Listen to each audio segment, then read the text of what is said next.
Please rise in body or spirit and join me in singing our first hymn, number 1010, We Give Thanks.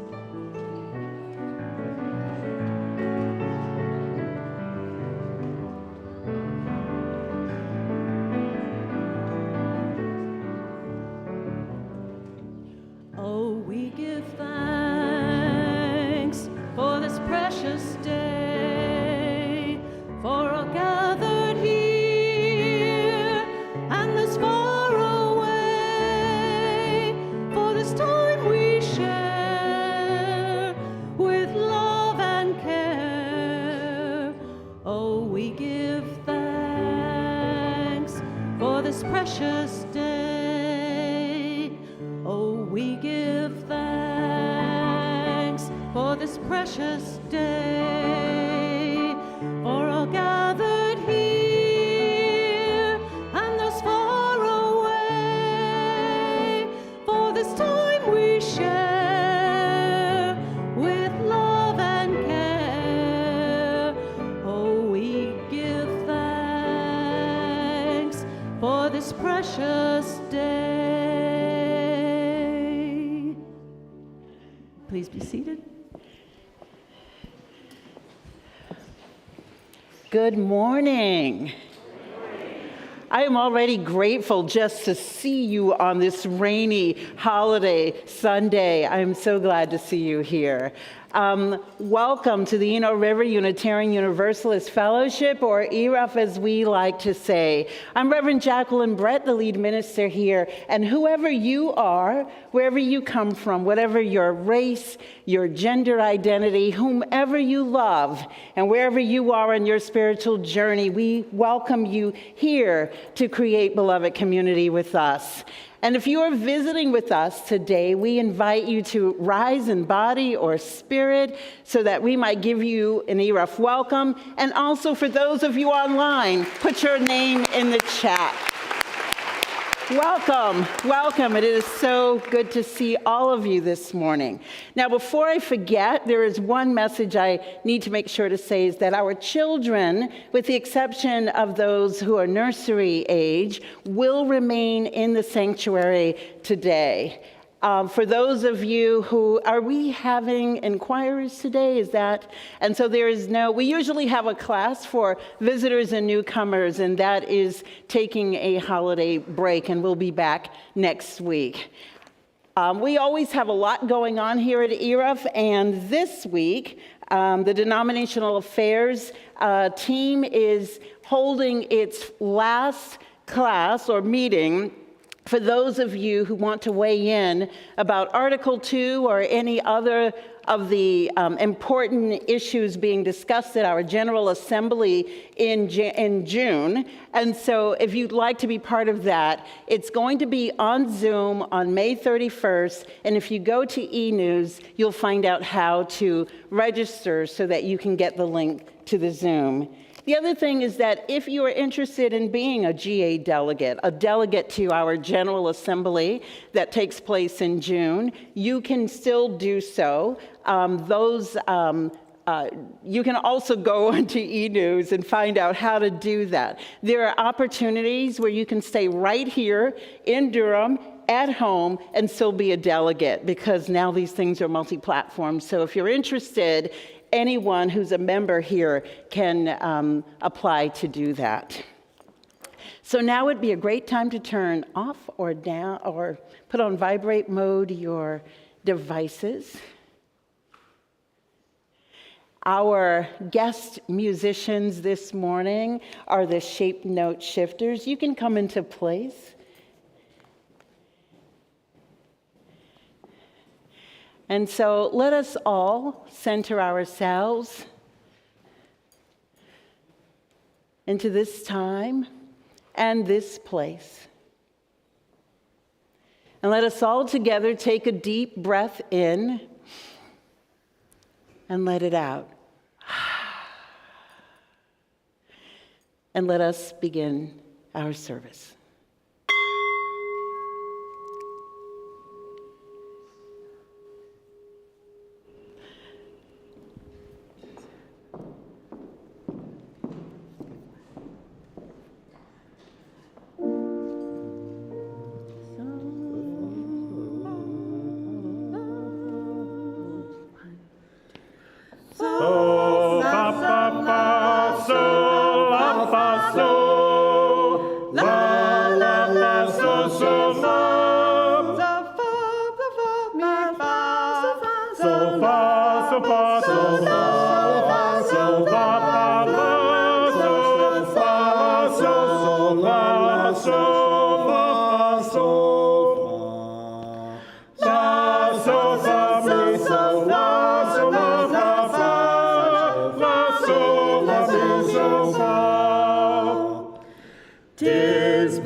cease to roar,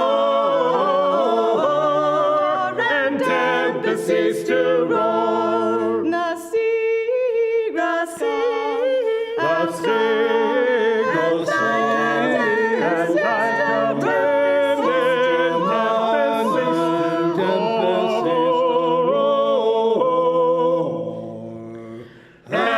tempests cease to roar, and tempests cease to roar. The thirsty ridges drink their fill, and ranks of corn appear. thy ways are bound, Thy ways are bound with blessings still.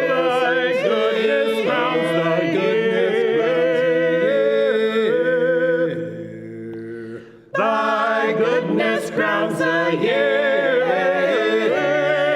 Thy goodness crowns the year. thy ways are bound, Thy ways are ways with blessings still. Thy goodness crowns the year.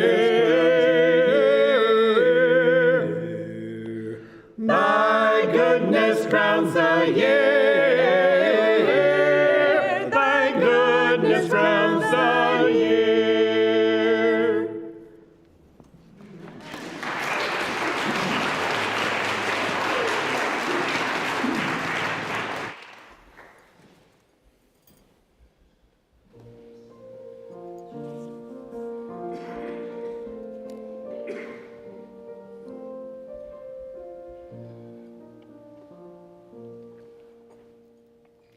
We, riders on a far-off planet circumnavigating a peripheral star in a remote corner of the universe, are products of accident, cosmic or divine, we know not which.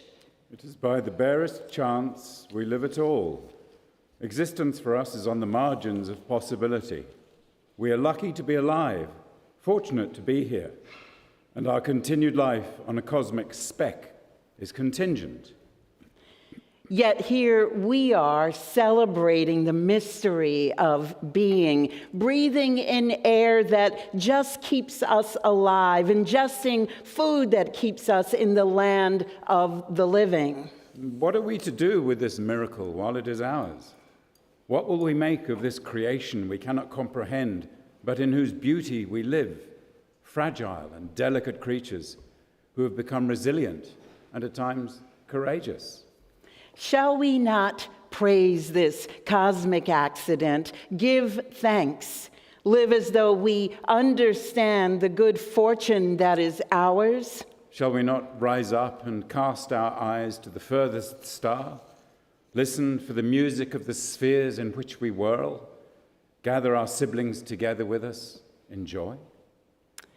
As we light our chalice this morning, let us then make every breath an act of gratitude, make every deed a declaration of gladness in living, cherish every moment we are privileged to share.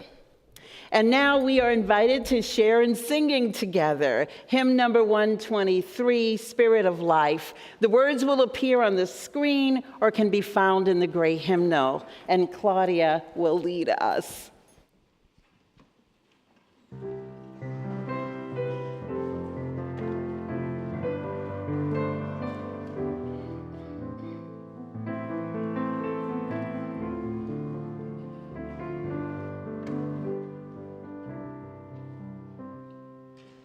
Spirit of life, come unto me.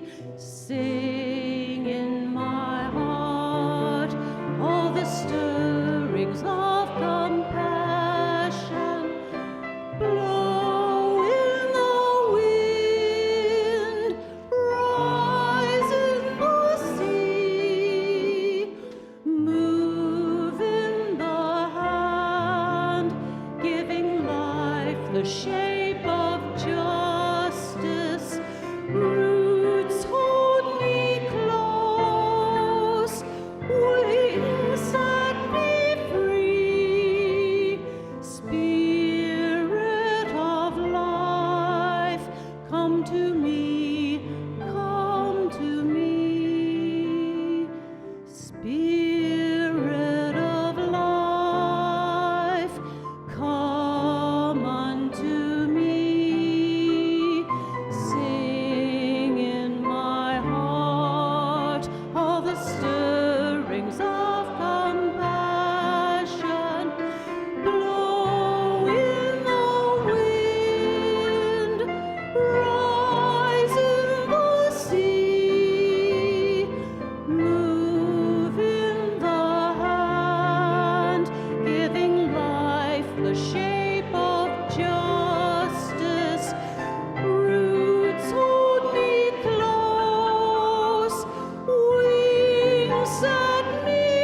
Please take a moment to greet your neighbors.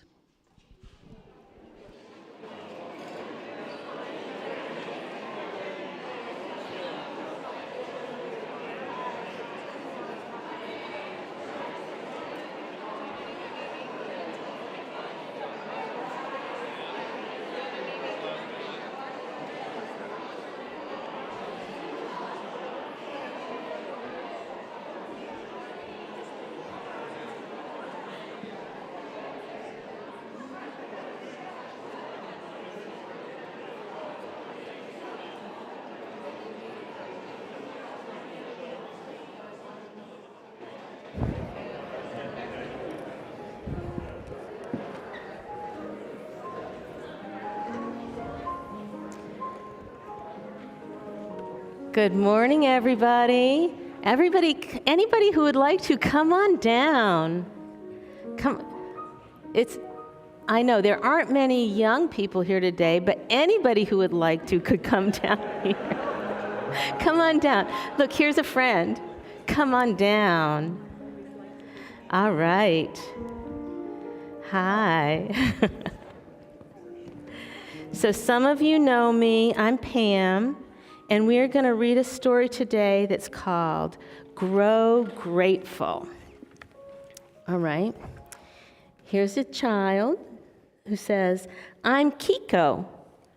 Ooh, come on down. Sorry, I didn't realize we had more people coming. Here we go. It says, I'm Kiko. I'm a happy camper. I can grow grateful too. Let me show you how. My class goes on a lot of field trips. Miss Cooper has taken us to the art museum, the state capitol, the bakery, but never camping. I was so excited. I counted the days until we left. Do you want to know something else? Part of me was nervous about camping too. Has anybody here ever been camping before? Yeah, a lot of people have. Did you ever feel a little bit nervous about what might happen when you got out into the woods? Maybe a little bit? I don't know. When I asked my dad what he was bringing for us to eat, he told me that he and my mom were not going on the camping trip. Why not? Well, this trip is for you, Jasmine, and all your classmates, and Miss Cooper, your teacher. Besides, someone has to look out for Chico. And here's little Chico, the dog. Okay. My dad bent down, scooped me up, and tossed me high in the air as I squealed, "Not so high!" That can be a little scary too sometimes if somebody throws you way up. I was thankful that someone would be there to keep Chico company. My brother Nick told me about the trip from when he was in Ms. Cooper's class. It was so much fun. We had a campfire and ate marshmallows. We climbed to the top of Cactus Ridge. Cactus Ridge? Is it high? Is it steep? Very high and very steep. I was happy Jasmine would be there. She doesn't like heights either. When we got to the camping site, I peeked into my backpack, filled with my water bottle and snacks my dad packed for me. Yummy! My dad knows what I like and packed the most delicious snacks. Green grapes and berry granola, and some chocolate chip cookies. I shared my snacks with Jasmine. All the kids were divided into two groups, the bluebirds and the sparrows. Jasmine was a bluebird and I was a sparrow. The bluebirds would hike up the east side of Cactus Ridge, and the sparrows would climb up the west side of Cactus Ridge. So are Jasmine and Kiko going to be able to climb up that high place together? No, she's going to have to do something scary without her best friend. Yeah, I got nervous again, imagining climbing all that way without Jasmine. But then I noticed Camille. She looked scared too. "It's okay, Camille," I told her. "I don't like heights either, so we can stick together." Helping Camille helped me feel better too. My gratitude was growing. We walked hand in hand, step by step.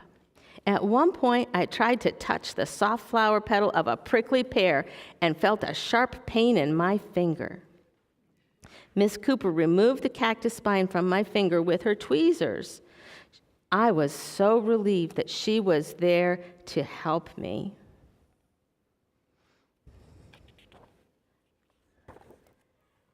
When we finally reached the top, I couldn't believe how beautiful it was. I was so proud that Camille and I had helped each other. Soon after we reached the top, I saw Jasmine's head pop out from the other side of the rock. I waved at her with excitement. So it was a scary time going up there, but then there was a beautiful view. Have you ever had an experience like that? Where you did something scary and it turned out well? Yeah, you did? Okay, great. As the sun began to set, we pitched our tents. After we all ate dinner, we built a fire to sit around. As we were roasting our marshmallows, Miss Cooper said, "Let's each go around and say what we're most grateful for tonight." Messiah asked, "What does grateful mean?" What do you guys think? What does grateful mean? Do you have a thought about that? What do you think it means? Being thankful for something? That's right. Any other ideas about that? Okay, let's see what Miss Cooper said. She said, being grateful is feeling gratitude. Gratitude is a warm feeling in your heart or a thought in your head about someone or something that they did that you appreciate. So it's not just saying thank you to be polite. Has that ever happened to you? Somebody gave you something maybe you didn't really like, but then you said thank you because that was the polite thing to say. So sometimes we say thank you, and it's nice to say that, but gratitude is more than that. It's that warm feeling in our hearts. It's a true understanding and appreciation of what someone did for you. I'm grateful for the delicious soup you all worked hard to make tonight. I can taste the care and thoughtfulness you put into it.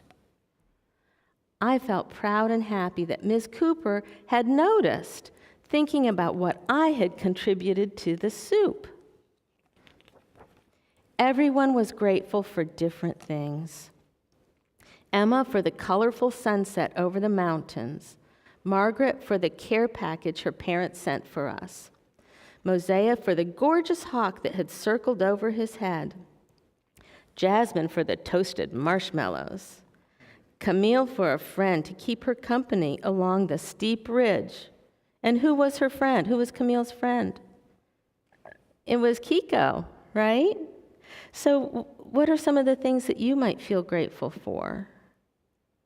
Does anybody have a thought about that? I'll tell you one thing. I'm grateful that you all are here today and that you were brave enough to come down here to the floor so I'm not sitting here all by myself. That's one thing I'm grateful for. Okay.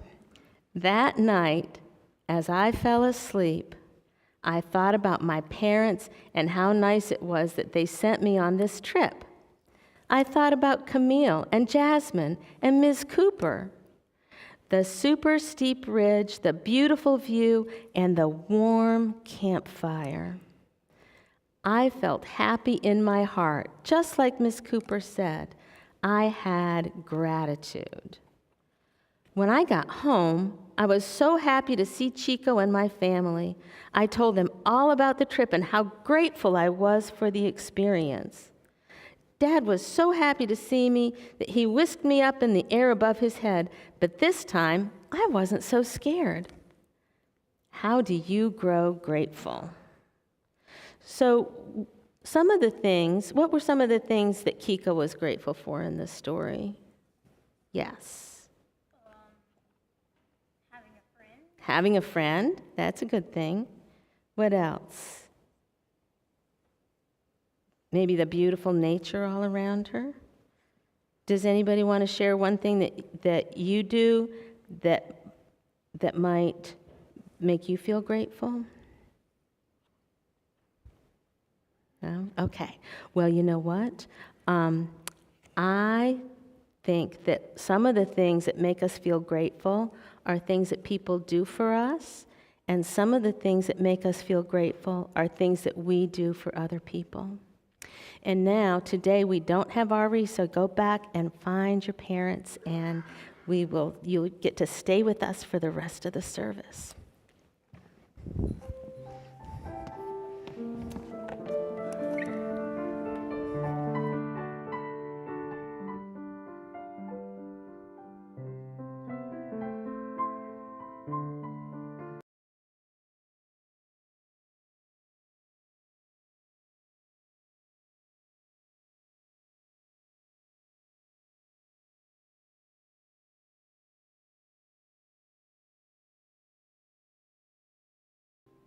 In his essay, The Necessity of Joy, poet James Crews writes, "One day a few weeks ago, I woke up in a terrible mood.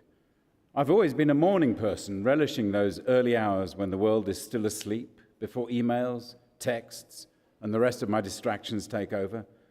I love the ritual of making pour-over coffee for my partner and myself, inhaling the fragrant steam that curls up from the grounds as I pour on the boiling water. Yet, this day, I couldn't shake my annoyance as I smashed a pat of cold, hard butter onto my toast, tearing a hole in the bread. I shook my head and scowled, then looked over at my partner, who smiled. 'What?' I said. They just stared deeply into my eyes and asked, 'Are you happy to be alive today?' I glared at first, but I also let the question stop my mind. And in that gap, a rush of gratitude swept in. Yes, I was happy to be alive, happy to be standing in the kitchen next to the person I love, about to begin another day together, happy to have coffee, food, and a warm place to live, happy even to feel that dark mood swirling through me because it was also evidence of my aliveness. Are you happy to be alive?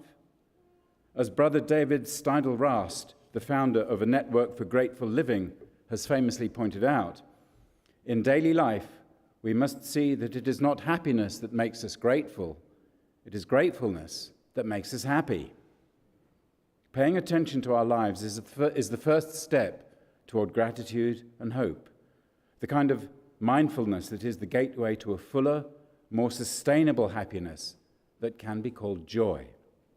Whether blessing a lawn full of common dandelions or reminding us to sit out in the sun and listen, hope, no matter how slight it might seem, is as pressing a human need right now as food, water, shelter, or rest.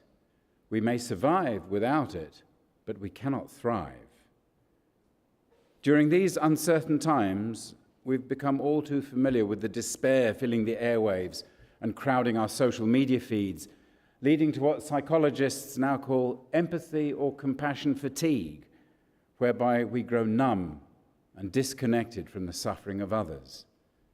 We want to stay informed about what's going on in the world, yet we also know that absorbing so much negativity leaves us drained and hopeless. We know it's robbing us of the ability to be present to our own experience and grateful for something as simple as the moon, which is here, as poet Lahab Asef Al-Jundi points out, to illuminate our illusion of separateness from one another.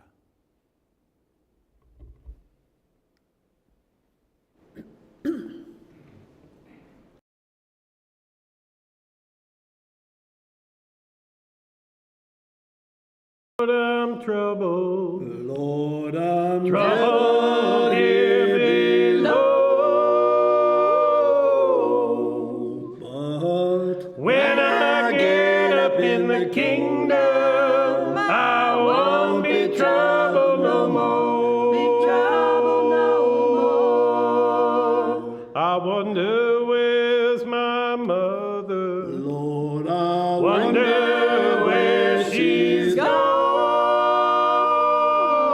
gone. she's Sitting down in the kingdom, and she won't be troubled no more.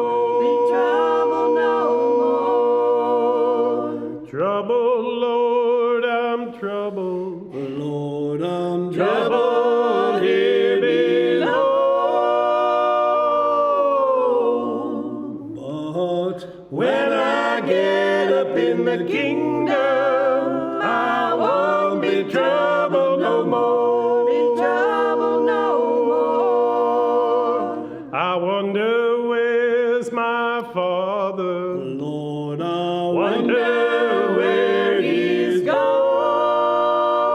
gone. he's Sitting down in the kingdom, and he won't be troubled no more. Troubled, Lord, I'm troubled. Lord, I'm Troubled here below. but When I get up in the kingdom, I won't be troubled no more. David, he was troubled. he was Troubled on the battlefield. He said, Help me kill Goliath when I get my sling and shield. Trouble, Lord, I'm troubled. Lord, I'm Troubled here below. but When I get up in the kingdom, I won't be troubled no more.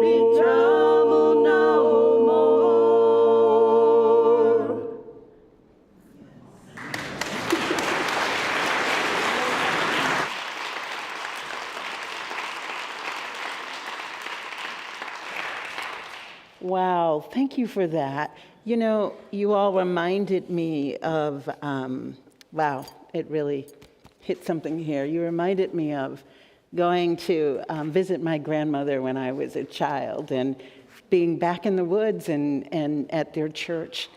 Thank you. There's a lot of metaphor in that song.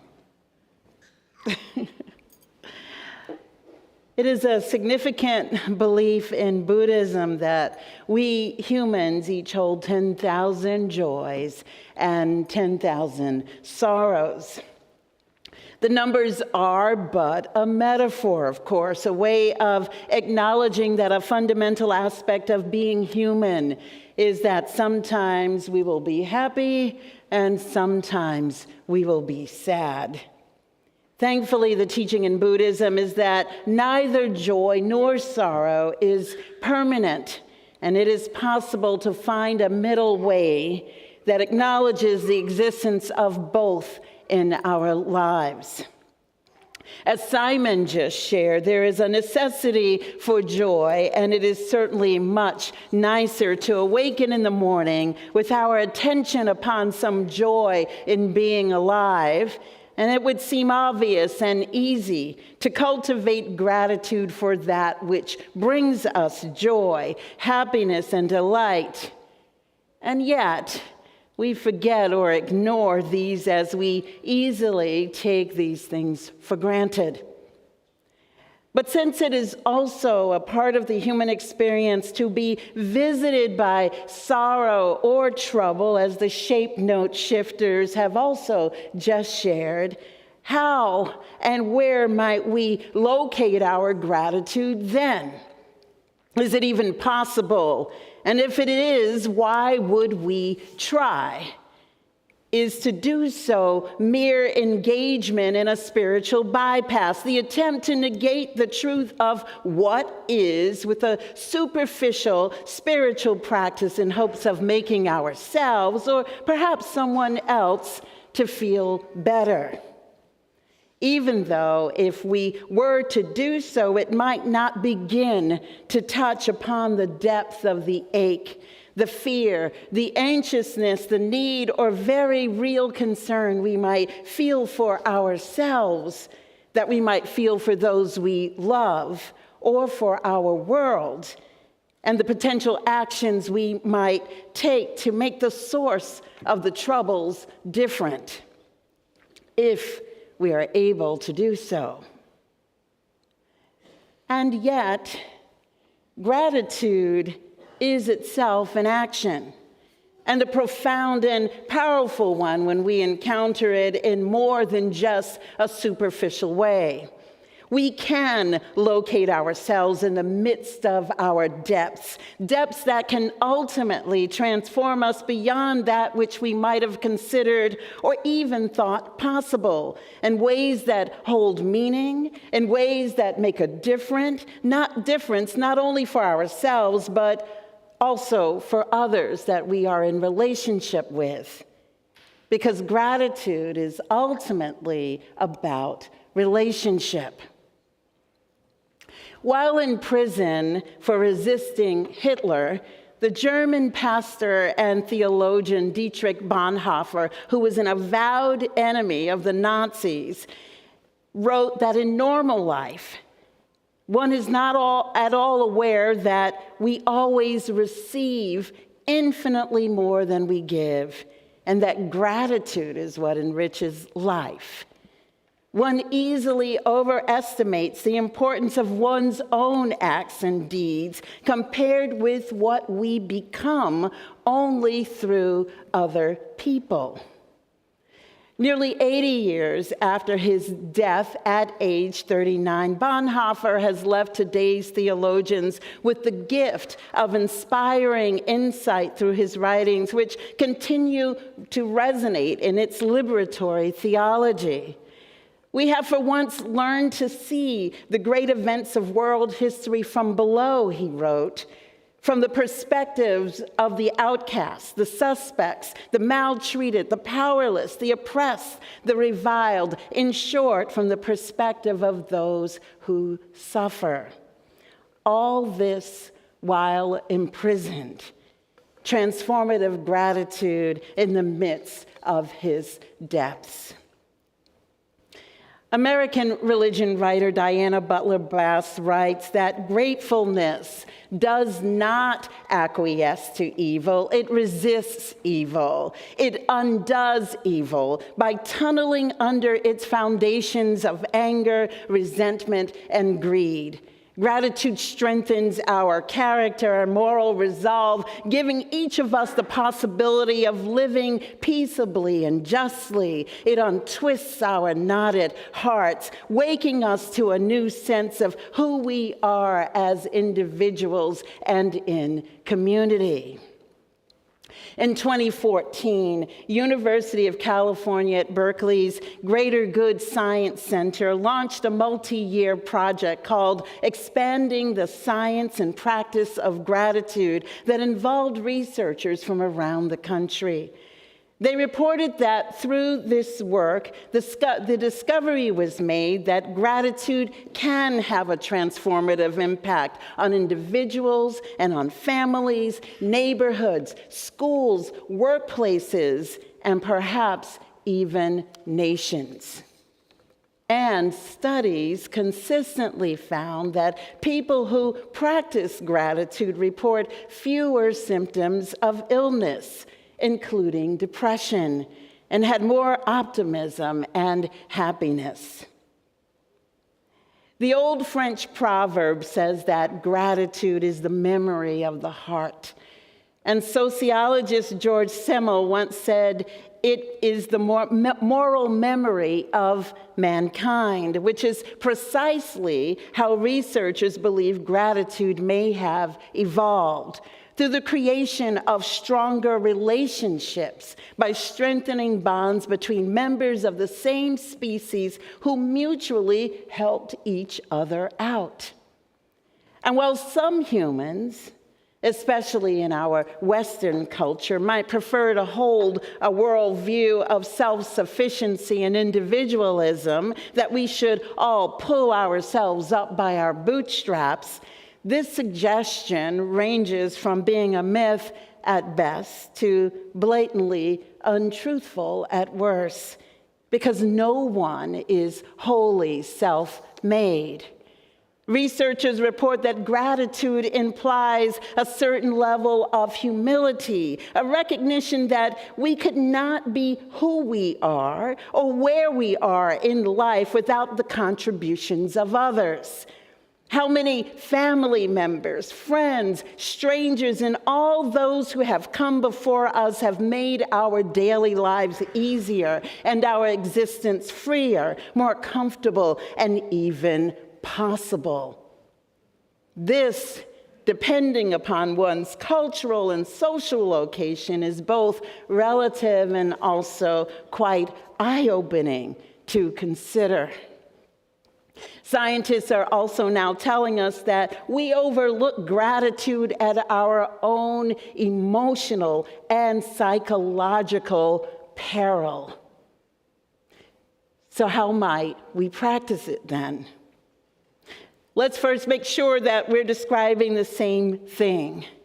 Robert Emmons and the Greater Good Science Center define gratitude as an affirmation of the goodness that is in our lives and of the relationships beyond ourselves that brings us goodness.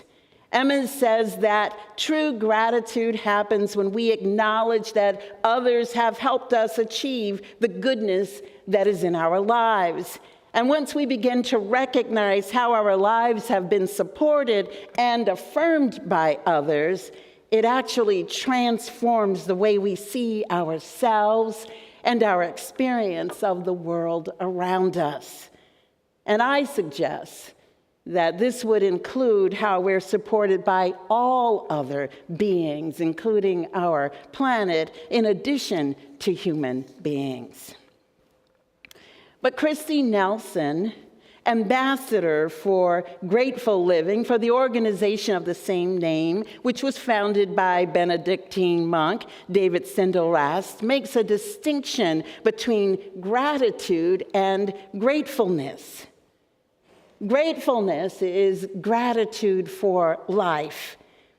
It reminds us that in simply being alive, we are always receiving. While gratitude, as we know it, needs something good to happen, gratefulness only needs us to be awake. We do not need to do anything to feel grateful or wait for anything more. We merely need to allow ourselves to notice and be wowed by things we so often overlook and tend to take for granted in the lives we already have. Gratefulness is a way of being that helps us to focus our attention and navigate our lives with gratitude as our compass. With a grateful orientation, we bring awareness to all that is miraculous about life and awaken to the opportunities in every moment. This by Christy Nelson. To live gratefully is to cultivate a mindfulness of noticing your life, to be consciously present and available as it unfolds, moment by moment. And this takes practice for most of us. Brother David Steindl-Rast offers 5 guiding principles for living gratefully, which are noticing that 1, life is a gift, and 2, everything is a surprise, and 3, The ordinary is extraordinary. And 4, appreciation is generative. And 5, love is transformative. You can find these practices explained in detail in the book, Wake Up Grateful, the transformative practice of taking nothing for granted. And that was written by Christy Nelson. Another useful practice, which is one that many of us are familiar with, is writing your gratitudes in a journal, which is perhaps one of the easiest ways to encourage the practice of gratitude. You can also name 3 to 5 things you're grateful for upon wakening, which has been my practice for many years. Or you might create a practice of sending 1 letter or card each week expressing something you're grateful for in someone else. Writing, the researchers say, seems to be a very active component, which makes sense as the wisdom of gratefulness rests on the opportunity to actively appreciate what we have now in this moment. You make the choice to act with a grateful heart now, and it has an impact on this moment and the next for your well-being, emotional, spiritual, and mental health. And you also get to put some good in the world, which the world really needs, through your energy and your action. And so now, as we prepare to move into our words for meditation, I'm going to invite you into a gratitude practice right now. And so many of you might have picked up a pad and a pencil as you came into the sanctuary, and I'd like you to take those out now. And if you don't have one, please raise your hand, and the greeters will come around to give you one now. And if you've got kids with you, let the kids have one as well.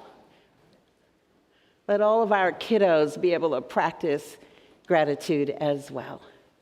And if you're at home, maybe grab a pad and a pencil or paper and a pencil of your own.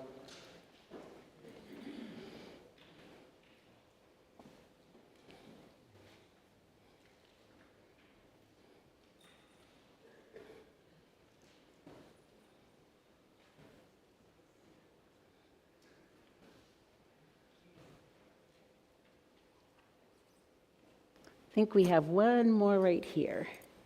Thank you. And over there. So let's all first take a moment and pause and center yourselves, which is always a good thing to do. Just take a breath.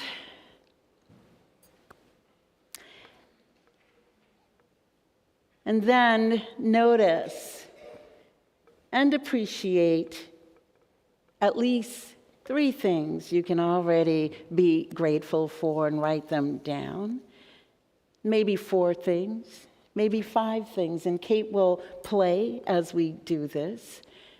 And be sure to include at least 1 or 2 things that you do not have to do anything to earn or receive from anyone else, things you're already receiving from life before doing anything. Make sure to have 1 or 2 of those.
And so let's complete. And so now we will have our words for meditation, which will be your expressions of gratitude. And so the invitation now is to say aloud, as you are ready, your gratitudes. And let's share them in a cascade. We'll start from over here and just say them aloud and keep saying them as you're ready.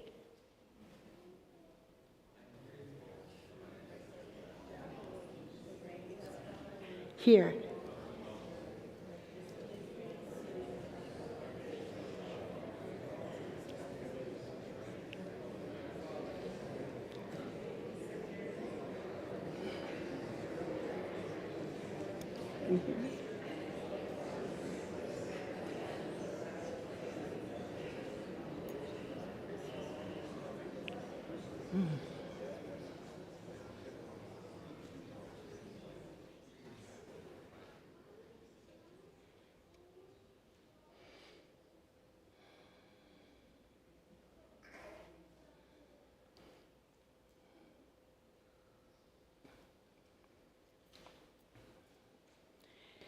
Spirit of life and love, we are grateful for the wonder of this day and ourselves in it, for the joy of rain, for the gift of breath, the spirit of life moving through us.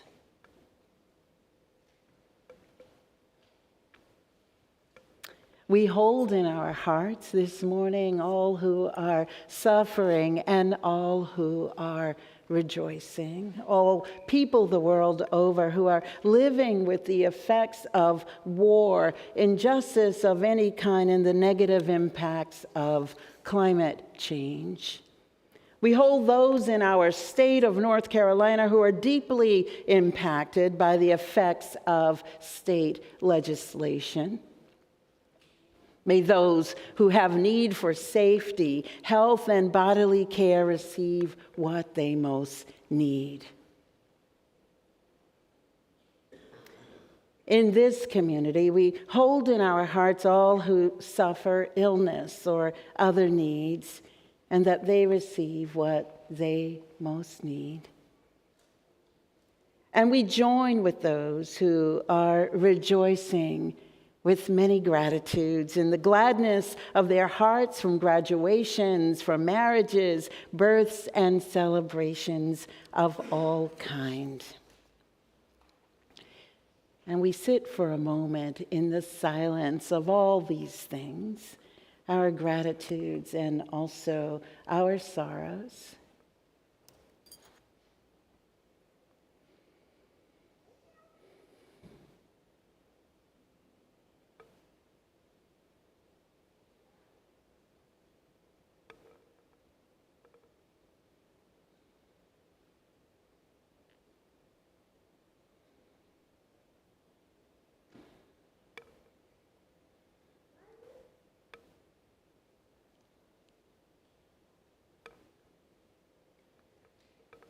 Amen, Ashe, and blessed be.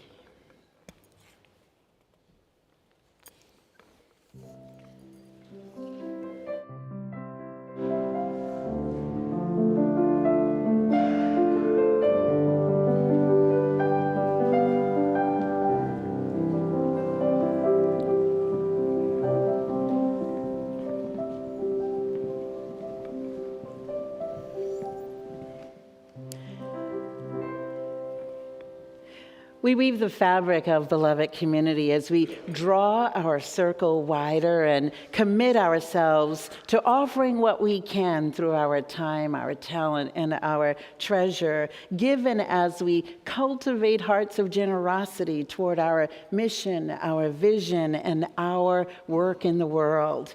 As the greeters come forward to pass the plates, if you do not have cash or check on hand, we invite you to use these cards, which you'll find in the pews, that have the words digital giving on them, or it might just say pledge card on the other side, but either one. You can point your device, if you so choose, at the QR code, and it will lead you to where you might give. Or you can simply go to ERUUF.org and are able to do so by hitting the Give Now button. And if you need some assistance with this, you can receive help in the office directly after the service. And now the shape note shifters will continue now with the offertory.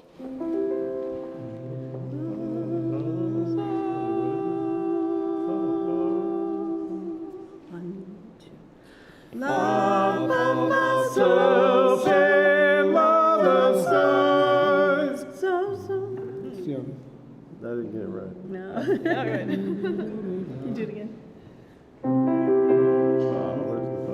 Here. Hold that drum.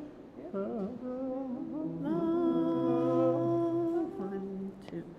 La la fa so so la si fa la so fa fa so fa so So fa fa fa la la la la la fa fa fa la so so so la la la la la so so so fa fa so fa. From all that dwell below the skies, let the Redeemer's praise arise. Let the Redeemer's praise be sung. Let be sung. Let the Redeemer's name be sung through every land by every tongue. Let the Redeemer's name be sung. Redeemer's name be sung. Let the Redeemer's name be sung through every land by every tongue.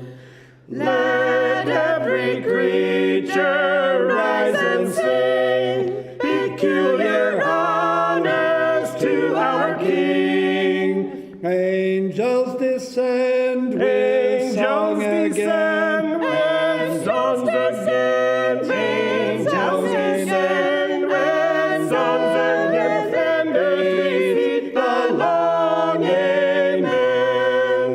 Angels descend with song again. With songs again. Angels descend with songs again. And earth repeat the long amen.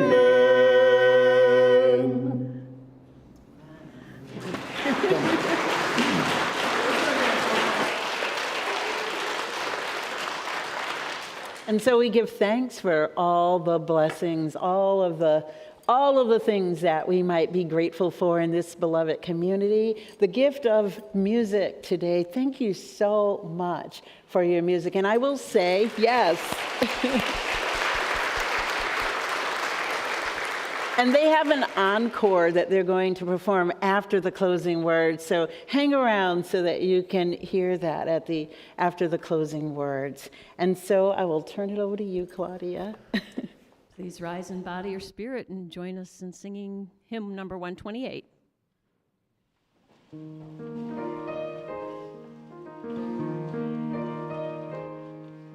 For all that is alive, we sing our thanks and praise.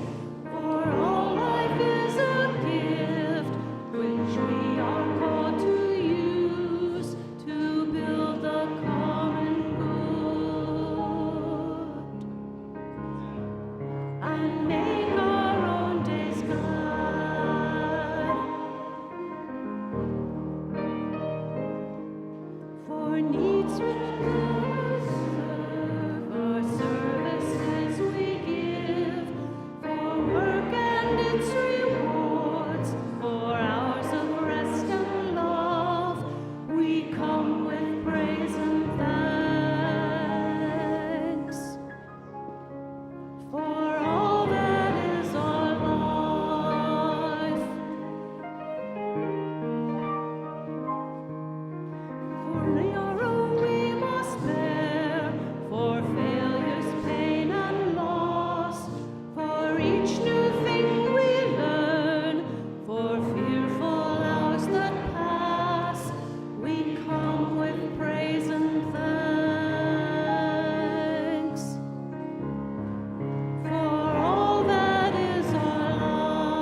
So in this, my last Sunday before my summer break, I offer my gratitude to all of you dear ones, the members and friends of ERUUF.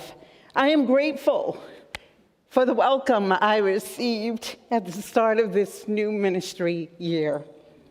Your willingness to show up, to be helpful and supportive, to share your ideas, to roll up your sleeves for the work we had to do in getting this new shared ministry started. I love you too. I am grateful for your commitment, for all the big work we've held as we've launched this shared ministry, and for your love of ERUUF and your many, many, many kindnesses to me, and for being a congregation that really, really knows how to throw a celebration. And so I leave you with these words of Christy Nelson of the Grateful Living Organization. A grateful life is made up of grateful days, and grateful days are made up of grateful moments. May we continue to create grateful moments, holding gratitude as our compass. Amen, Ashe, and may it be so.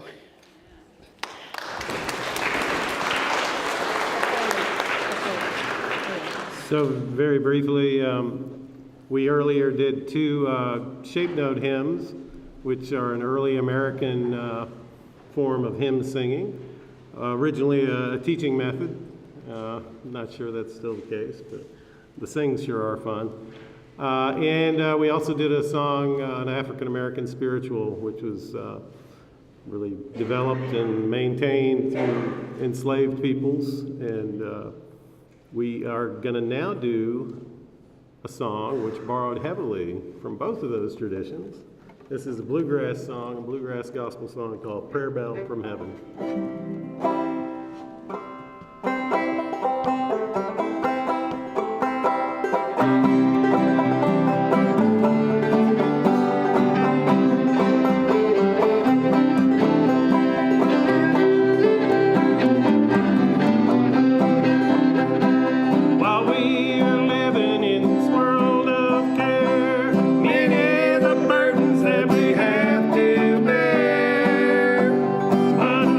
The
Jesus the King.